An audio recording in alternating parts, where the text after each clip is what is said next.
has old Maggie Heath, baby, and it keeps it out of sight.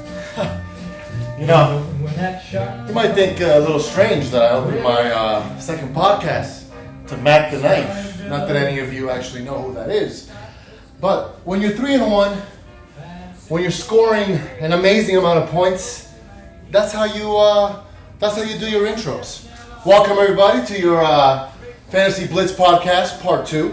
As you can see, it's a different scenery, a different look. I know a lot of you were complaining about, hey, where's the commissioner's this, where he's not. Hey, you're gonna get it when you're gonna get it. Okay? Let me make something crystal clear. A lot of you might be like, hey, you know, it's Wednesday, it's Trash Talk Wednesday. That's fine. I love it. I enjoy them. I enjoy watching them. In fact, I watch them on Thursdays and Fridays too. But I'll tell you like this. I will not be anywhere at a certain time, at a certain day, at a certain deadline. It's just not how I operate. I could do it, but if I were to do that, it would just offset everything else that makes me a champion, that makes me tremendously fascinating. I mean, you come up with the right word. One thing I will never do myself is prostitute myself, because the quality of what I give you, the quality of what I have to feed you is top grade, okay? And to that note, I'm going to say if I have to make a phone call 7 times, because I'm not going to make a call to myself, even though I would really enjoy that, to make sure that you guys are watching this podcast, I'm going to do it. And I don't want to hear, oh, it's 50 minutes. So what? You put it on, you listen to it. You do it in the car, you do it before bed, you do it during breakfast, damn it, I don't care. But you listen to the whole thing, and I'll know. And I will know. Anyways, welcome to the podcast, like I said. Let's get right into it. And got a little bit of a setup here. I'm not 100% where I want to be, but, you know, who is? Let's get started. We're going to get started today with the standings, okay? Where else but to look at the standings to get a really honest picture, a really clear view of where we are. And, you know, when I look at the standings, the first thing that I notice is that, you know, of course, David is in first place, but the scary thing is that the points that he has scored, 2,100 points already, no one's even close to it. I mean, I'm the second one in as far as points go with 1978. I mean, that's almost 200 less. What does give me a little bit of calm and serenity, if you will, is that if you look at the points for going down the list, it pretty much stays in uniform order, meaning that the teams are where they're supposed to be. Where you do see a big difference is right here, in Papa, in Jack. And in Jack's situation, he's the only one that I would feel with a 1-3 record that I would be a little bit optimistic, because as you can see, he's scored the third most amount of points already in the league. And as far as the max, for those of you that don't know, is how much could you have scored, right? And he's right up there too with 22-32. Okay, so in third place he should be, but he's 1-3. Some of that can be attributed to me and to stat corrections, who knows? But you know, it is part of the game.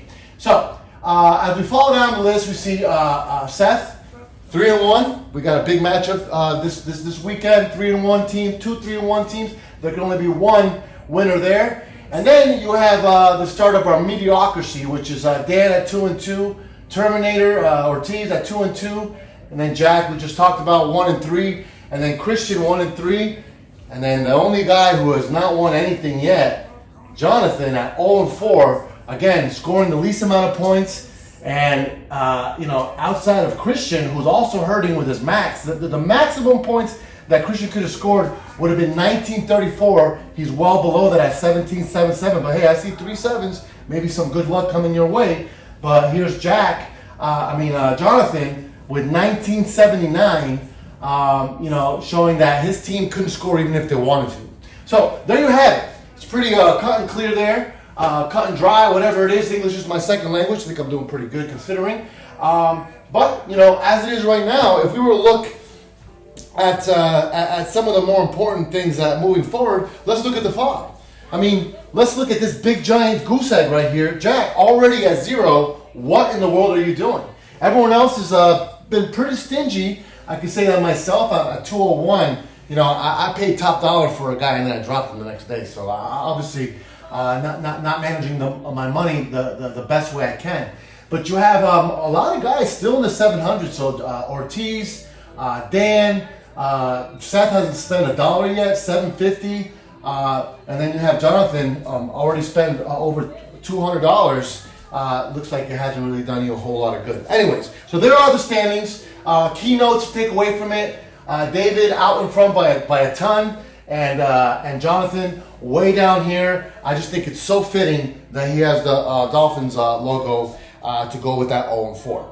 All right, so now if the playoffs were to end today, we would have it look like this. Okay, so you can see that there's two people missing, the toilet people. Okay, the toilet people right now, unfortunately, is Christian and Jonathan. Okay. But outside of that, if the playoffs were to start today, myself and David would have byes, and you would have Dan playing Ortiz and Jack playing Seth. I know it's early. I know it's super early for this, but it's time. I think, the first quarter of the season's over with. So after every quarter, we're going to take a look at where the playoffs would be if they started today.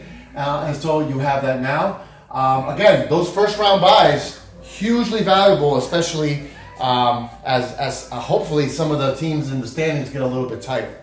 Okay, looking away from like I said, looking at the playoff match. I mean, the playoff right here for the toilet bowl. Look, if there's one thing you can take away from having to participate in the toilet bowl, in this case it would be Jonathan and Christian, is that you're gonna be the king of last place. The king, okay? Be the king of anything is better than being king of nothing, okay? So there you have it. And if we were to look at the Week 15 toilet bowl, you could see clearly here that Christian would blow out, pun intended, Jonathan here by a score of 395 to 325. A little early, I know, but it's good to already have an idea about what we're looking for here moving forward. Now, I'm trying to get a little bit quicker, right? And we're going to move on now to the Week 4 report card, okay? So in the Week 4 report card, we did get to see, I didn't do the whole thing. I don't want to spend too much time. I'm trying to do better than I did last podcast. But, this last week that went by, of course, you have myself, 603 points. Man, do I feel good about that, especially considering that I left a ton of points on the bench. So the potential is there for my team to just, wipe the floor clean with whoever I'm able to face. And once again, probably the only time you'll see Jonathan next to me in any capacity as far as competition, but in this case, showing the complete opposite side of the spectrum, the winner of the worst team of the week for Week 4. As you can see, had the best quarterback, had the best running back, over here had the best DL, and then you had a wide receiver, Jack. With a guy like that right now, Collins, man, if I were you, I would be leveraging that. Kelsey finally doing something enough to get himself not just 21 points, but to be the top tight end scorer. I have to believe David feels really good about that. Bench warmers of the week. We can see clearly here who left who on the bench with so many points. So Jack, 64 points on the bench. Can't blame me. Jordan Love is hurt. I sat him in most of my leagues. Luckily, I have Mayfield, so it really didn't bite me. Kenneth Walker with 43.6. Reed, again, those two are kind of go together. Reed with Love, 37 points. The tight end, Strange how Terminator left that guy with 7.4 on the bench. And then Thibodeau, 28 points versus Dallas. Okay, so report card looking good in my favor, looking good for some of you. For some of us, we have a lot of work to do. Going now to team by team breakdown. What I'm going to do here is I'm going to look at each team, but you know what? We're going to look at the actual Sleeper app. We're going to pop out real quick. Give me 1 second. And who can we start off with besides Get Off My Dick Guy? I mean, look, the team is doing great, undefeated. You got tremendous quarterbacks. Bijan, if he wakes up, you're even deadlier. Jordan Mason, excellent fill-in. With the news I'm hearing from San Francisco, it looks like McCaffrey's going to be out more than just 4 weeks, so you're good there. It's got tremendous quarterbacks, tremendous receivers. Deontay Johnson just absolutely playing way out of his league right now. Firm number 1 in Carolina. We got Sermon. I don't know about that, but you got Jonathan Taylor hurt. Where I would really feel a little bit worried, and again, sleeper, Blitz, whatever you want to call it, the Blitz Fantasy League, you better be balanced. You better have a lot going on both sides of the ball. When I look at this team and I see the likes of Carl Granderson, I see Frankie Louvu, I see Nick Cross, I see Chamari Connor, decent players, but they're not pulling their weight. You've been able to get away with, as much as you've been able to get away with up to now. But in all honesty, look, let's be honest. This is probably the last week that I'm going to be able to talk in a favorable way about Get Off My Dicka, the returning champion. And I'll show you why. I had an opportunity. I made a few phone calls. I was able to get a few access to some video, to some media. Look, there's problems all around. We got a tremendous look at the locker room for Get Off My Dicka. This is the picture we came back with. Obviously, it looks like a medical tent, and in fact, it makes sense because this whole team is pretty much sick or injured. And right here, this obviously you don't see anyone there, but come Sunday, this place fills up. So we have to draw some concerns when it goes there. Then we took a look at the pictures of the coaching staff. They're all nurses. It makes sense. Their entire team is messed up. And lastly, we also looked at how are they getting to the games. If you're traveling around, getting to a game on a weekly basis on one of these, you can probably make a sure bet that some of your players are going to get hurt. So is it ideal? Is it practical? Yes, your team is getting hurt. But when I see this, I don't feel good about the team moving forward. That being said, I'm going to have to give this team an A+. Undefeated. Already scored the high point for the year, 613. I almost called him last week. You can't give this team anything else but an A+. Now, if this A+ were to change, it's going to change for the reasons I gave you, but it's also going to change for one unyielding reason, and that's going to be because when it comes to Get Off My Dicka, I don't know if you guys can connect the dots here, but he has to get off his high horse. You have to start, toning it down a little bit on Trash Talk Wednesdays. Your team is good, but how high can you get on your horse before you realize that injuries matter, that depth matters, that maybe throwing salt in the wounds of your opponents that you might have to trade with later is not exactly the best course of action. So yes, I look at the team and I see a team that's undefeated, a team that of course deserves that A+, but at the same time, getting on the high horse, staying on the high horse, that's the problem for Get Off My Dicka. All right, so moving over to my team, let's just, I'm going to have to give myself the same score. A+, 3-1, second highest scoring week last week. What can I say? When I am talking about my team, I know that lurking deep inside your souls, your hearts, is this right here. Because that look right there is exactly the look I have on my face at 12:59 on Sundays afternoons. I am ready. I am making moves. I'm going to say how it is.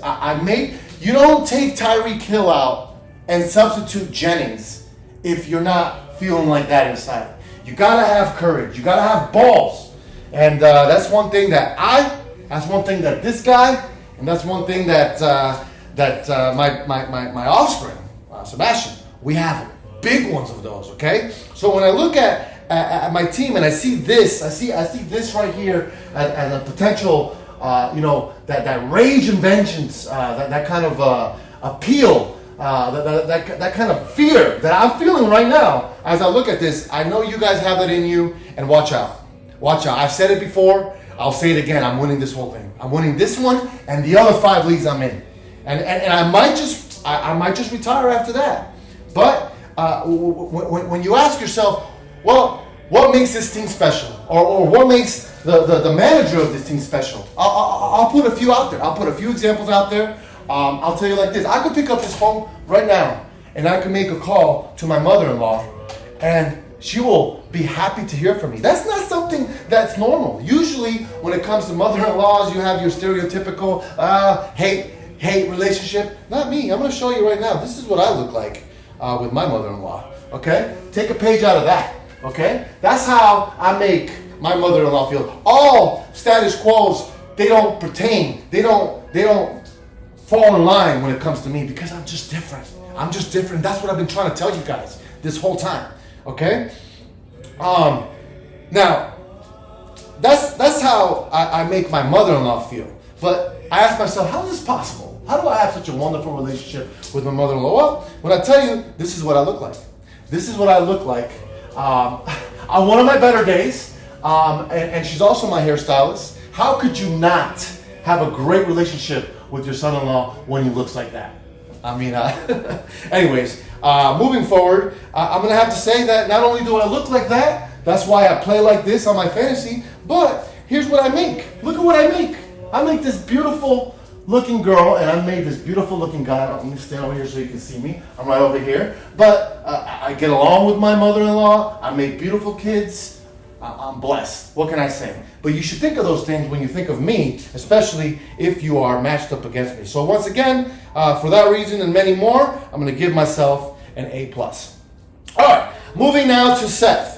Seth, your team is formidable. I got to get this off the page because that's not what you're getting. I'm going to tell you right away what you're going to get. Not that, but you're going to get, look, I'm going to give you this, and I'm going to tell you why you got this. Oh, it didn't make it in here. Let me see. I'm going to add this right here. There we go. We'll add that. Okay, done. So, there you go. Look, I'm giving you a B. Okay? But if you have any inclination as to seeing a difference and what's to be noted of this B, look, it's on fire. It's on fire. It's not because you're on fire. It's because it's about to go away. You're about to flame out and you're about to go to C. Depending on how you do, you're playing me this week, okay? Look, Seth, I gotta tell you, look, your team is formidable. Let's take a look at your team, okay? Let's take a look at Seth's team. It's formidable. I'll say that. Even before I look at it, I already know that Seth's team is nothing to sneeze at. Look, Joe Burrow, awful guy. I know I have him somewhere. But Jaden Daniels, great job with that pick. Nobody saw Jaden Daniels. You saw him early. Kudos to you on that. But then when I look at your offense, I see a lot of question marks. First of all, I don't know if this is your favorite team, but it seems like it is because you got T. Higgins, you got Jamar Chase, you got Zach Moss, you got Joe Burrow. This is last year's Lions. Last year, you did the whole Lions team. This year, you're doing the entire... You like cats? Do you like cats? Because if you do, that's great. I don't know if it's going to work for you when it comes to fantasy football. That's what I'm going to say. That's where I'm going to leave it. So, for those reasons, and we could take a closer look at, Tyler Conklin. What is that? The guy's, it's a bye week. I'll give you some of that. And then when you look at your defense, you got some real players there. Zaire Franklin, Cameron Bynum, Julian Love. So definitely a little bit happier, I would say. You have to be a little bit happier with your defense than with your offense. But again, I have to say this claim. I have to say this over and over again. You must have balance. If you don't have balance, then you're going to have the kind of problems that you're going to have, especially this weekend. When I looked at your team, I should say, I'll tell you this. First thing you're going to do this weekend when it comes to me is this is what you're going to be doing with me. That's me right now. That's me. And you're going to be holding on to me, and it's going to look inappropriate. I'm not going to lie to you. It's going to look inappropriate. But you're going to hold on to me, and you're going to beg. You're going to be begging, please don't do it. It's only the 1 o'clock games. I need to watch football. I don't want to be out of it by 4. And I'm gonna be honest with you, okay? There's probably going to be someone, that might be David. There might be someone there looking at you, thinking, okay, what's going to go on here? And then I'm going to show you what's going to go on here. Right after I do that, I'm going to do this to you. Okay, that's you're gonna go from being here to on the ground, and then I'm gonna come like right here like that. That's probably Mayfield right there. This knee is probably Geno Smith. That look that's looking down is probably Justin Fields. Just looking at you in a way that says, "I'm coming, and I'm gonna pile drive through you, not on you, through you. And in which case, you're at the end when you're just about ready to win, maybe you think, I'm going to give you one of these. Okay? That's going to be Sunday night, right before the Sunday night game. I don't know exactly which one it is yet, but that's going to be what's going to happen, and it's going to be all done, and you're going to have to find a new voice. You're going to have to find a new voice for your Trash Talk Wednesdays, and in that situation, I would call Hulk Hogan. Excuse me, Mr. Hogan. Yes, I'm sorry, I can't use you. I can't use you anymore. I've been decimated. That's it. Don't even wait for a response. Okay? But that's what I see coming for you this weekend. When I want to give you a grade, I'm going to give you the same grade I told you before. It's going to be a B, about to turn into a C. Okay? Can you do things differently? Can you do things better? I think you can. But it doesn't matter what I think. What matters is what you think you can do, Seth. And I'll tell you what, you have Friday, Saturday, and a little bit of Sunday to get with the program. Because I look at your lineup and how we matched up. I'm going to tell you right now, leave it the way it is. Leave it the way it is. Okay? All right. So, moving on to Dan. When I see Dan's team, and there's Dan. Dan, this is the picture I have burnt in my head about what happened last year and about what's going to happen this year as you try to move out of the toilet king situation because you did win it. And the one thing I realized that maybe someone might be nice enough to point to your attention is that you got the Dallas Cowboys hat there and you have the Dallas Cowboys helmet there. Too much Cowboys, and you're going to end up in the situation you're in now. You're 2-2 right now. That's not a terrible place to be in. It really is not. You got a little bit of work to do. You need to go on a winning streak. I'm talking about a 3-4 game winning streak where you don't have to worry about sleeper for a little bit. I know you're in about 38 more leagues. So do yourself a favor, because one thing I definitely don't want you to have to do is I don't want you to have to wear one of these. Because the more I look at this leotard, the more I think that we might be having the toilet bowl loser wear this I suck at fantasy football loser leotard come next year. And the last image that I want to leave you with, Dan, and I say this with all due respect, I love my police officers. I would never do anything to disrespect them. The protection they serve, it's right up my alley. But I do have to say, you have to stop looking like this at the end of your week, and that is this right here. Okay? We cannot have this. We cannot have people think of your team and think of this. Okay? We can't have this anymore. I don't even like having it on my screen, but I want you to know we cannot keep seeing this on Sunday afternoons, on Sunday evenings, on Mondays, on Thursdays. We just can't. Okay? So, with that being said, I'm gonna give I'm gonna go ahead and give you also a B. Okay? A B because you're tremendous in terms of how you're staying in the game. Okay? But that B's burning. It could also turn into a C. Okay? Then we move on to Ortiz. And when we talk about Ortiz, first thing I'm going to show you is Ortiz. Look, if you are where you are, it's because of stuff like this. This is a trade that he sent me. And he wanted me, because he knows I want the 49ers defense, right? Sends me a text the other day, 49ers defense, I'll give you that for Justin Fields. Or what do you want for Justin Fields? I told him I want 49ers defense. So he thought he could parlay that into, I'm going to give you the defense of the Niners, and I'm going to give you Christian Kirk, and I want CeeDee Lamb and the Denver Broncos. Are you kidding me? CeeDee Lamb for Kirk. That would never happen. And then he was kind enough to say, I sent him back like, you're crazy. You're on crack. I don't know what I told him, but I said it's never going to happen. You know what he said to me? I don't know football that much. You don't know football. Oh, so you're asking for lopsided trades because you don't know football? You sure as hell know who that is. And you sure as hell know to give me that. And somehow you think, no, it's not going to happen. I'm not going to spend too much more time on this. But these kind of trades right here, watch out for that guy. Because if you keep doing that, this is how I'm going to see you. This is how the league is going to see you. This is how your team is going to see you. And if you have any fans, this is how they're going to see you. So Halloween is coming up. Pick up that phone. Excuse me, yes, do you have any burglar outfits? Oh, look in the mirror because you don't need one. You don't need one. If you're trying to trade like that, you already got the outfit on. You just, you don't need to make it any more difficult than that. I look at your team and I say to myself, okay, he's new. He's new and he's outperforming, where he should be right now. And And the good news for you is you're playing one of your best friends, Christian. And the lineup that I see here, look, Ferguson, crap. Zay Flowers, crap. Keenan Allen, crap. Jerry Jeudy, crap. Etienne, crap.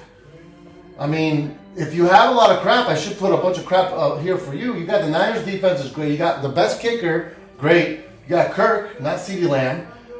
Jonathan Cooper, Bobby Wagner, Kenny Moore. I mean, you have a decent defense, but nothing spectacular. You do have Amon St. Brown, who's been underperforming. Najee Harris, crap. 13 yards last week. You got a lot of work to do. You got a lot of work to do before you can muster up the courage again to ask for the kind of trade that you sent me yesterday. So, for that reason, look, you're doing better than people expected you to do. So I'm going to give you a B also. Okay? I'm going to give you a B also. But that B is turning into a C, maybe a D, quickly. Let's see what happens this weekend. As I move on to Jack, Jack, you know, let's read together. Who will help Jack off the horse? Now, that depends on how you read that. I could read that, who will help Jack off the horse? But I prefer to read it, who will help Jack off the horse? And that's a serious question. Who is going to help? It's getting a little hot over here. Who is going to help Jack off the horse? And when I mean the horse, I'm not talking about the high horse like David. I'm talking about the dark horse. Because right now, Jack, it's exactly how I see your team. At 1-3, you're the type of player right now that, you know, you got a lot of things going in your favor as it pertains to, scoring. You're a high-scoring team. And you're going to remain that way when you've got players like Patrick Mahomes, Barkley, Jaden Reed, Nico Collins, Godwin, Kittle. You got some real stars on there. Jordan Love. Then the defense is not bad. You got Watt, Van Ginkel, Bolton, Byard, Hamilton. And then on your bench, picked up Worthy this week. Ayuk. You got a good team. You got a good team. I wouldn't do too much to change that, but it's the roll of the dice. Unfortunately, it's the roll of the dice. And when you have a team that should be performing every week and you lose because of little ticky-tack things, I lost by a point here, I lost because of stack corrections, then I'm sorry. The only thing I can chalk that up to is karma. Somewhere, some way, something you did gave you bad karma, and now you showed up to the league with it. The only thing I can say is keep your distance. It's contagious. Nobody wants bad karma. Did I think at some point that you were going to make the playoffs? I did. But after I thought about it really well, I thought to myself, you know what? Instead, I'm going to help. I'll help Jack off the horse. I'll wear gloves. I'll look away. And I'll try not to get a stiff one. But in all honesty, Jack, the only thing I would say to you is you just keep on getting off every single week and climbing back on to your next opponent and cross your fingers. Cross your fingers. Because whatever you did, I have to say it looks pretty bad. Because your kind of luck, if you didn't have bad luck, you wouldn't have any luck at all. Okay? And so for that reason, I'm going to give you a G. Not an F. I'm skipping F. And I'm giving you a G for gay. No, I'm sorry. G for get going. Let's get going. You got to get going into the winner's bracket. You got to get a couple of wins in a row. Right now, you're not playing for the championship. You're not playing for undefeated season. You're not playing for first place. You're playing to just get to the playoffs. Okay? And that's as nice as I can say what I have to say to you. Okay? Moving on to Christian. Christian, this is the first picture I put of you this year. Okay? When I saw this picture, I said, Christian is ready for school. His grandma's there. He's ready for school. God bless your mom. Love you. Rest in peace. But Christian, when I saw that picture, I said, Christian, he's always been studious about his fantasy, about his teams, about his baseball teams. Football doesn't matter. He's always been studious. But when I see this, and then I see this, I see this right here, Papa La Porta Potty. Right underneath the line. Right underneath the line is 1-3. I see that you're having a hard time scoring. I see that. Let me see, real quick. Look, you're right there. You're right there. One win away from being at the bottom of the pack. $420, not really spending a lot.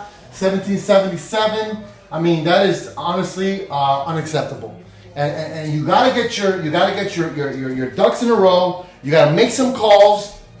You gotta make some trades, and you gotta get going because man, 2 or 3 more losses, and I don't know, you're gonna be in contention for that toilet bowl. So I'll look at your team too, just to be fair, even though it doesn't seem like you've been looking at your team that much.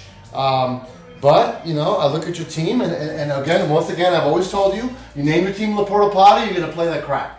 Josh Allen, he can have a great game. Aaron Rodgers, 10 years ago, he was great. Kamara, good one. Swift, here and there, maybe not. Pittman, awful. Sutton, awful. Jono Smith. And here's the thing. I look at your team, and I know why I wanted to look at it. You want to know what your number one problem is? Your number one problem is, sir, is that you are in love with the wrong team, okay? Look, none of these guys are performing right now, okay? This guy came in for what? He hasn't even been seen. He's got no ACL. This guy uses his head as a batting, how would you say, as a battering log against the people's knees. And then Tyreek, of course, he's too fast. You can't throw to him unless you're Tua. So the moment you start to take away these colors and adopt new ones, I don't care if it's pink at this point, but this team is your downfall. You got Dolphins all over your team. And where are the Dolphins right now? Exactly. And where are you right now? Exactly. So for that reason, I'm going to have to also give you a G for good job trying, keep trying. Okay, I'm going to get into that. Not gay. I'll give you a G for good job, keep trying. Okay? And then last and certainly least, we're going to go to Jonathan. And John, I'll just keep this up here. You got a G too. Also for gay, for G, what happened to you? You know, like, what's going on? Once again, I think at this point last year, my friend, I think you had a win. At least, I have to imagine you had a win. And instead, this is how we see you. This is how we see you. And I believe, like this guy believes, I believe that at the bottom of that plunger is one of your players that's worth a damn. But if you have to do this, I commend you. If you have to get on your knees to try and get the players out to do your roster, to set your lineup the way it needs to be, kudos to you. Kudos to you. I don't know how to get you out of your situation except for to say I hope you're watching the games to the very end and not leaving 3/4 of the way through it. And I say that from the bottom of my heart. But again, if the commitment's not there, if we look at Jonathan's team and we see why he's losing, we totally can see why everyone that plays Jonathan it just gets ready to beat that ass, just like that. Just like that. And inside there, what you can't see is Jonathan in there trying to watch football. Jonathan's in there trying to set his lineup. Jonathan's in there trying to get players off the waiver wire. But instead, Sleeper and everyone on the league is just giving him a little bit of an ass beating. And honestly, it's going to continue to be that way until we start taking things a little more seriously. Do I think that this right here? Do I think that this is going to be a good look on you? No, I don't think this is your color. I don't think this is your color. So let this right now scare you into not letting people, do this to you. Okay? So there you have it, folks. I hope I was a little bit briefer this time. But as we end, I'm just going to go ahead and let everyone know that, it's a long way to go. The season is only a quarter of the way done. Set your lineups and keep watching them. I can't tell you how many times I've seen people leave players on the bench that have no backup plan in case something happens at the last minute. From a guy who's 3-1 and on his way to winning the whole thing this year, listen to me when I'm telling you this. You need to care in a way that you've never cared before to win in this league. Okay? And you're playing for second place. That's the most honest thing I can tell you is that you're playing for second place. But I want to see that second place happen in a way that's respectable. Not in a I barely got there. I like fantasy. No, you need to get everything in the correct order, and you need to watch those matchups, look at those injuries, and do your best from there. Okay? Well, that's all I got for you now. Thank you for your time, and I really do hope that you guys watch this because I put a lot into it. Okay? And it's worth it there. And that's all I got to say.